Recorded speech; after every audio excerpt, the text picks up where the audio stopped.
brief history of chemistry. Did you know materials such as plastic, synthetic rubber, sulfuric acid and medicines like our favorite antibiotic penicillin all originate from the chemical industry of early Muslims, who were chemistry revolutionaries? In fact, the word chemistry in Arabic is kimia, with al as the definite article. Thus, alchemia meaning the chemistry, or alchemy in Old English. Today, we will discuss who made early discoveries in chemistry, what they were, and how they are contributing towards our modern society today. The father of chemistry. Can you guess who he is? Yes, he is Jabir ibn Hayyan, or Jibber as known by the West, was son of a druggist. He lived from 722 AD to approximately 815 AD.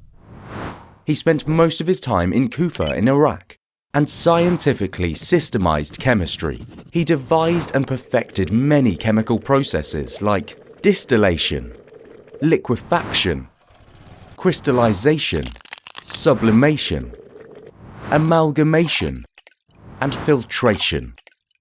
Most of these processes are still used the same way today, his most famous being his distillation process.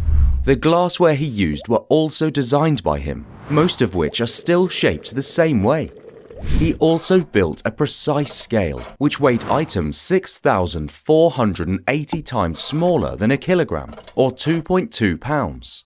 Jabir ibn Hayyan was also aware of atoms and compounds and how they combine to form bonds. He also attempted to make paper that cannot burn and ink that can allow us to read in the dark. His fascinating works were included in the Great Book of Chemical Properties, the Weigh and Measures, the Chemical Combination, and the Dyes. The great work of his was all done in his laboratory in Kufa and was rediscovered during demolition of some houses in the area of Damascus Gate.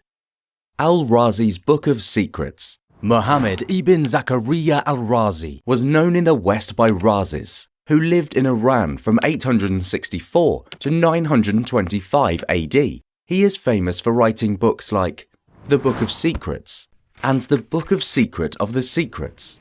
He is most famous for the classification of natural and artificial substances, giving birth to the modern-day periodic table that we all know of. One of his most interesting research was on waterproofing fabrics and making hair dyes. He also designed, described, and used more than 20 laboratory instruments, many of which are still in use, such as crucible, cucurbit, or retort for distillation. Al-Kindi. Al-Kindi lived from 801 to 873 AD in Iraq. He is most famous for writing a book on the chemistry of perfumes. The book contained 107 recipes for different scents. Does this increase your love for chemistry? Do you have a great idea that can inspire you to write a chemistry book one day? Stay tuned as we dive deeper into the intriguing field of chemistry and give you answers to some of your greatest questions.